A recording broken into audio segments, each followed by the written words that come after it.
Bien, bonjour.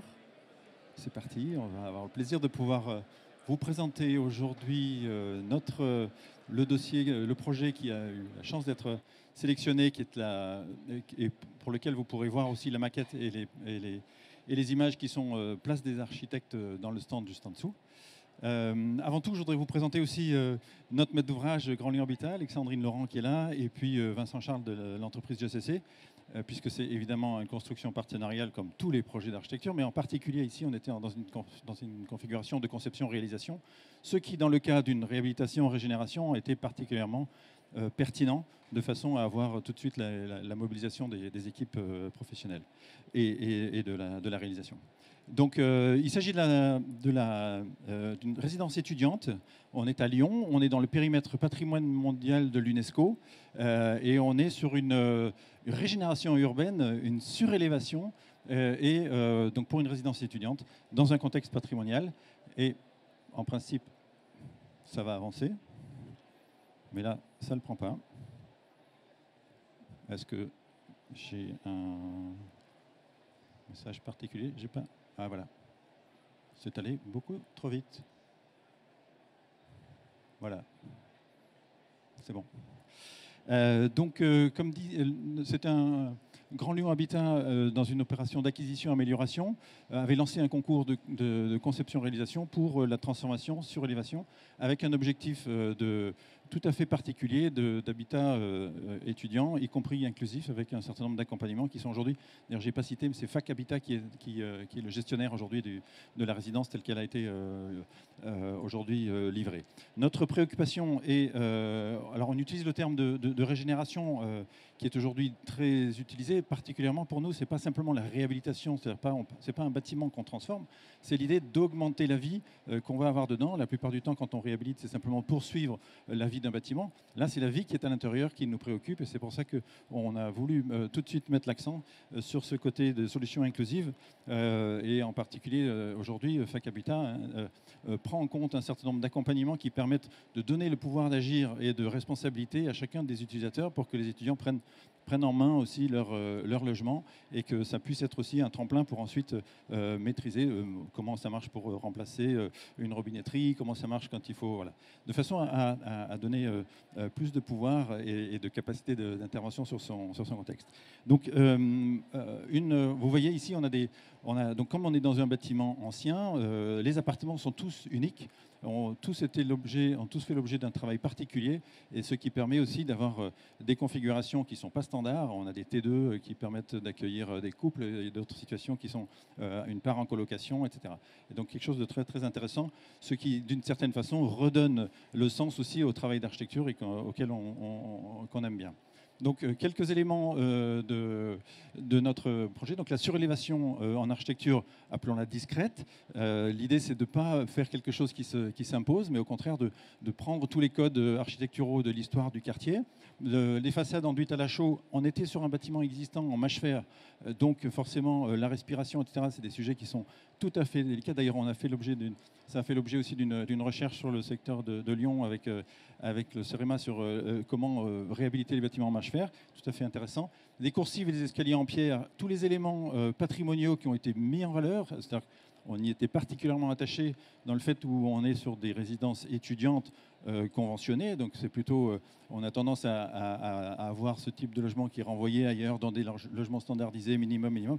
Là, on a vraiment le patrimoine lyonnais avec, vous verrez, un escalier ancien, des coursives et des modés nature qui sont mis en avant pour la résidence étudiante. Et la menuiserie bois, c'est-à-dire qu'on a mis l'argent à l'endroit où on estime que c'est le lien entre le vivre chez soi et le vivre ensemble. Finalement, quoi de mieux qu'une fenêtre pour bien se sentir dans sa ville quand on est dans sa chambre. Mais là, je vous parle avec l'image, ça va mieux.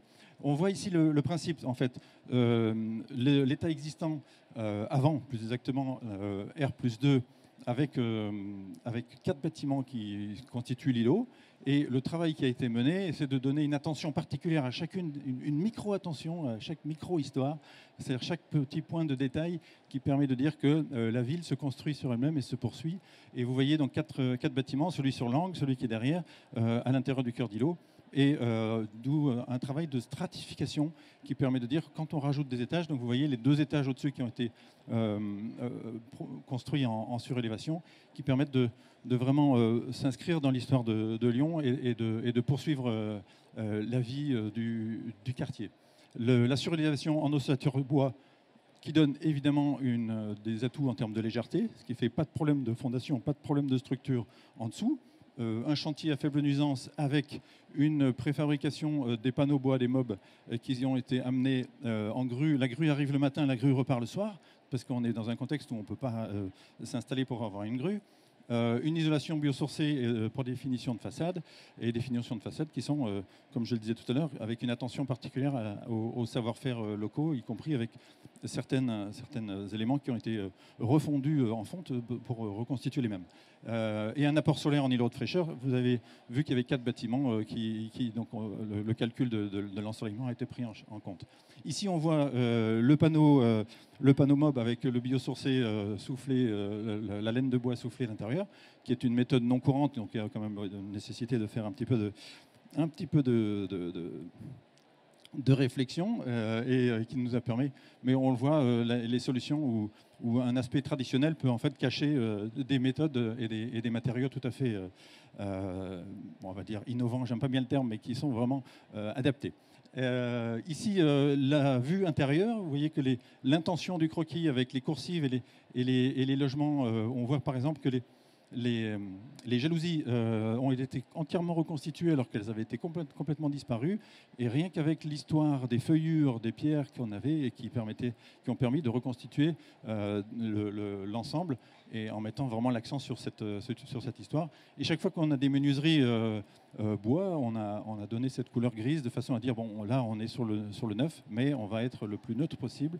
Et tout ce qui est mis en avant, c'est le patrimoine et c'est l'histoire du lieu. Un petit cœur d'îlot avec plantation et un jour ça donnera plus de fraîcheur. Pour l'instant c'est encore un peu petit. Et voilà, donc je vous propose de retenir 4 éléments principaux.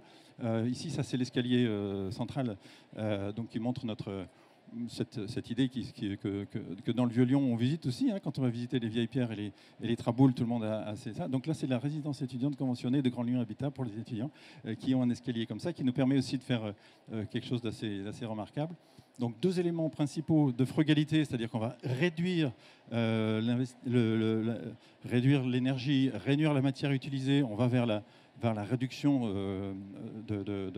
des moyens, justesse des moyens, frugalité des moyens.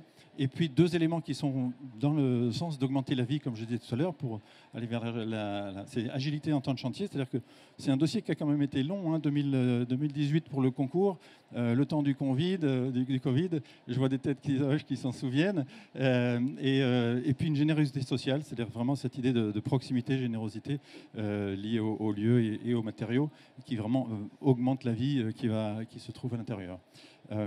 Voilà, ça c'était notre 2 mots sur AA Group. AA Group, c'est l'audacieuse alchimie d'un certain nombre d'agences. Aujourd'hui, 9 agences qui se sont réunies sur le territoire français avec des métiers totalement différents. Vous avez vu qu'il y avait du patrimoine, vous avez vu qu'il y avait de l'architecture, vous avez vu qu'il y a de l'architecture intérieure aussi. C'est un métier qu'on développe également. Des équipements de toutes sortes et le savoir-faire urbanisme pour lequel je suis d'ailleurs l'associé qui pilote la partie urbanisme. Donc notre objectif, c'est de pouvoir à chaque fois sortir des silos. Je pense que c'est un fil conducteur qu'on peut peut-être tous se dire, dont on a vraiment besoin. Sortir des silos de la construction par rapport à la réhabilitation, de la création par rapport à la gestion. On pourrait dire, par exemple, que notre architecture, celle qui a été présentée ici, je peux vous le dire comme ça, quand je l'ai présenté ça à des copains architectes, ils me disaient, bon, t'as pas autre chose à me montrer, parce que là, c'est quoi que tu as fait, quoi. Eh bien non, nous, on en est fiers. On est très, très fiers de dire que c'est une maintenance plus, c'est de la création au quotidien, de faire fonctionner l'existant, et qu'on puisse vivre plus longtemps et augmenter la vie dans la ville et dans les bâtiments tels qu'ils sont.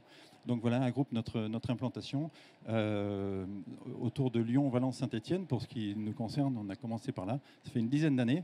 Et aujourd'hui, chaque agence qui nous rejoint apporte aussi un savoir-faire soit une spécialité sur le patrimoine, soit une spécialité sur l'urbanisme, soit une spécialité sur la santé mentale, par exemple, pour faire des hôpitaux psychiatriques, ou un savoir-faire sur le Passive House, comme c'est le cas de l'agence de Rennes. Voilà, donc je vous invite à passer nous voir à Lyon. Notre agence est tout près de la gare Pardieu ou dans chacune de ses implantations. Et je serai ravi de répondre à vos questions en dehors de ce moment où on pourra se retrouver. Et puis sinon, place des architectes, en dessous, vous avez repéré l'endroit, la maquette et les images où on pourrait se rencontrer. Merci.